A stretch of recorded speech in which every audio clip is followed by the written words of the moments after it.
주역의 34궤 뇌천대장에 대해서 살펴보도록 하겠습니다. 우리가 일상생활에서 잘 쓰는 말에 장성이라는 말이 있습니다. 그 기운이 씩씩하고 힘차다는 뜻으로 우리가 쓰는 장대의 말도 대장을 거꾸로 한 말이니 의미가 상통합니다. 여기 대라는 것은 양을 가리킵니다. 대장은 양이 성대하다는 뜻이고 소인들이 장악하고 있던 자리를 대인군자들이 밀어내고 있는 중에 그 대인의 세력이 아주 강성한 모습을 보이고 있습니다. 여기서는 완결이란 없습니다. 밑으로 양이 연달아 4개 있으면 그것으로 이미 최강입니다. 최강이면 우선 조심부터 해야 합니다. 힘의 과시는 파멸입니다.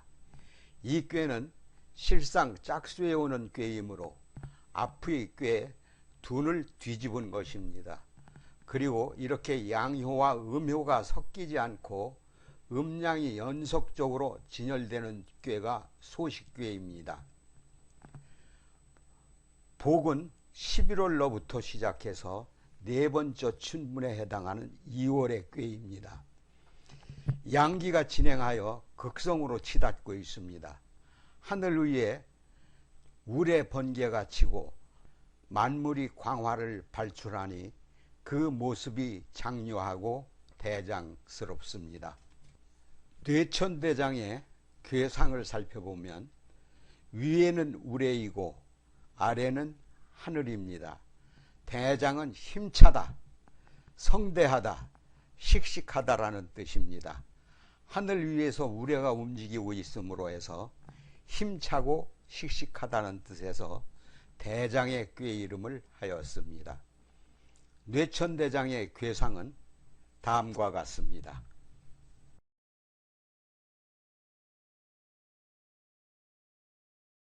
(4-1국인) 뇌천대장은 하늘에 벼락이 있음이니 건강하고 장엄합니다. 이름을 떨칠 운세이나 기세가 너무 지나쳐 파란을 가져오는 수가 있습니다. 황급히 일을 당해도 침착하게 행동할 수 있도록 평소 수양을 쌓아야 행운을 얻게 됩니다. 허영이나 탐심을 버리고 수양에 힘써야 합니다. 초년의 병약하나 54세경이 되면 귀인이 도와 태평하게 여생을 보낼 수 있습니다. 여자는 성급한 성격으로 파란을 겪습니다. 직업적으로는 맡은 일을 끝까지 하면 마침내 큰 뜻을 이룹니다. 사회적으로는 중상모략하는 사람이 많으니 항상 대인관계를 원만히 갖도록 해야 합니다. 오만한 태도로 자기의 일상의 태도를 다시 한번 반성해 보는 것이 좋습니다. 건강 측면으로는 어깨, 등, 가슴 등의 통증이 나타날 수 있습니다. 각기나 심장병에 걸리기 쉽습니다. 뇌천대장의 궤사를 살펴보겠습니다. 대장, 리정, 단 4자로 함축되어 있네요. 크게 양의 세력이 강성합니다. 군자가 소인을 몰아내어 정의가 득세하는 시기이니 매사에 새로운 수확이 있습니다. 이런 때일수록 겸허하게 하느님과 소통하는 것이 좋습니다. 나의 실존이 나의 결단으로만 이루어진다고 자만하지 말고 신의 의지를 물어야 합니다. 초사를 살펴보죠. 초구는 장우지, 정흉, 유부 그랬습니다. 맨 처음에 양효인데 발에 왕성한 기운이 돈다는 뜻입니다. 발에 왕성한 기운만 믿고 앞으로 나아가면 반드시 흉운이 닥치게 됩니다. 초구답게 아직 성숙하지 않은 초자답게 반드시 약속을 이행하는 성실함으로서 일관하는 것이 좋습니다. 여기 지는 훗, 바로 발 전체를 가리킵니다. 초9는 이 대장귀의 맨 아래이며 인체로 보면 발에 해당됩니다. 그러나 발의 왕성한 기운만으로는 행진을 할 수가 없습니다. 어디로 왜 가야 하는지 그 전체적 실상을 감지할 수 없기 때문입니다. 초9는 양 위에 있는 양효이기 때문에 발을 정자를 얻었다고 말할 수 있습니다. 그러나 이 괴 전체가 대장의 성격을 가지고 있기 때문에 발을 정자는 과강으로 간주되며 좋은 의미를 지니지 못합니다.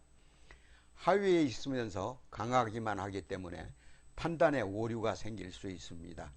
역사의 진보는 때가 있는 법입니다. 아무 때나 출정하면 안 됩니다. 2호를 살펴보죠. 정, 길 두 자로 함축되어 있습니다. 두 번째 양효인데요. 아주 간결한 효사지만 너무도 많은 것을 명료하게 말해주고 있는데 아주 명효사라 할 수 있습니다.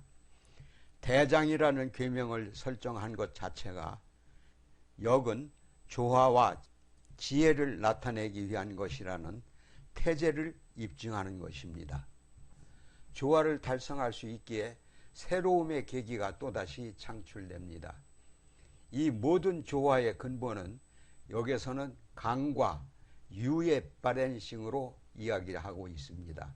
그래서 대장의 궤를 설정하였고 대장의 궤를 설정함으로써 대장은 규제되고 구속되어야 한다는 것을 말하고 있는 것입니다. 착할선자는 발양만 되어야 할 것이 아니라 규제되고 억제되어야 합니다. 이것이 바로 고조선 사람들의 지혜입니다. 3효를 살펴보겠습니다. 소인, 용창, 군자, 용망, 청녀, 저양, 촉번, 리, 기각.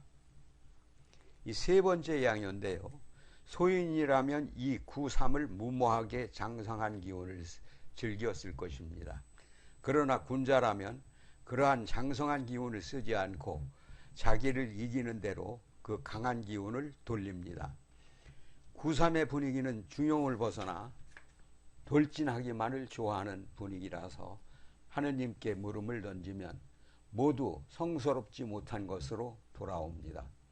이것은 마치 들이받기 좋아하는 강성한 순양이 탱자나무 울타리를 들이박아 그 뿔이 걸려 곤욕스러워하는 모습과도 같습니다. 4효를 살펴보겠습니다. 네 번째 양효인데요. 구사의 관례적 분위기는 좋지 않습니다. 구사는 강효로서 유위에 부정합니다. 그리고 양효가 4개가 겹쳐 있는 것은 최전선에 있으니 대장의 가장 강한 모습을 지니고 있는 것입니다. 이 과강한 효가 상꾀인 진꾀의 동체 속에 있으며 그 부작용은 클 수밖에 없습니다. 그러나 다행스럽게 구사는 유위에 있어서 강합의 부작용을 상쇄시켜주는 깊이가 있습니다. 이러한 아이러닉한 분위기 속에서 점을 치면 후회스러울 것 같은 분위기가 싹 사라지고 매우 길하기만 합니다. 5효를 살펴보겠습니다. 상양, 우역, 무해. 다섯 번째의 음효 6오는 음효이며 양 위에 있습니다. 그리고 중을 얻고 있습니다. 6오는 유순 중용의 덕을 지닌 인물입니다.